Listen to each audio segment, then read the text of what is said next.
Selanjutnya, isi arti Pancasila yaitu umum kolektif. Maksudnya, Pancasila sebagai pedoman kolektif negara dan bangsa Indonesia, terutama dalam tertib hukum Indonesia, dan sebagai sumber dari segala sumber hukum. Maka, setiap produk hukum harus bersumber dan tidak boleh bertentangan dengan Pancasila, sesuai dengan Undang-Undang Dasar 1945. Dan yang ketiga yaitu khusus, singular, dan konkret, merupakan wujud pelaksanaan secara konkret dalam skala bidang, baik dalam bidang ekonomi, politik, sosial, budaya, kebudayaan, organisasi, administrasi, partai politik, maupun kebijakan luar ataupun dalam negeri. Dan pelaksanaan Pancasila yang konkret ini sangat bersifat dinamis sesuai dengan perkembangan zaman.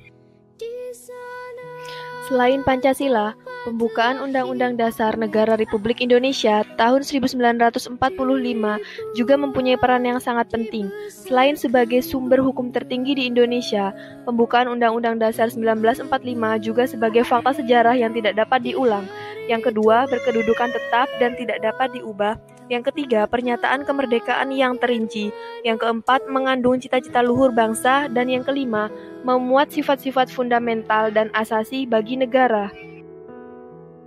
Kemudian kita masuk pada pembahasan Pancasila dalam konteks sejarah perjuangan bangsa Indonesia, mulai dari pada masa kerajaan, masa penjajahan, masa kebangkitan nasional, dan masa pasca proklamasi kemerdekaan.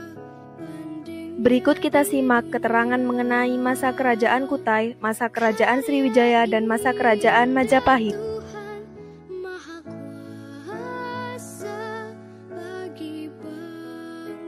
Yang ketiga, Kerajaan Majapahit. Selanjutnya, kita akan menyimak keterangan mengenai pada masa penjajahan.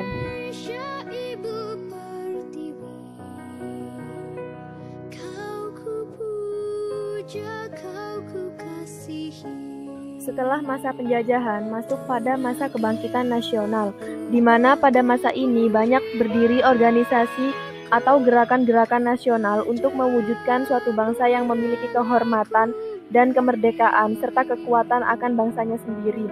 Adapun di antara organisasi-organisasi pada masa itu yaitu Budi Utomo merupakan organisasi pertama yang menjadi pelopor dari berdirinya organisasi lainnya. Kemudian Sarekat Islam, Indische Party, dan Sumpah Pemuda pada tanggal 28 Oktober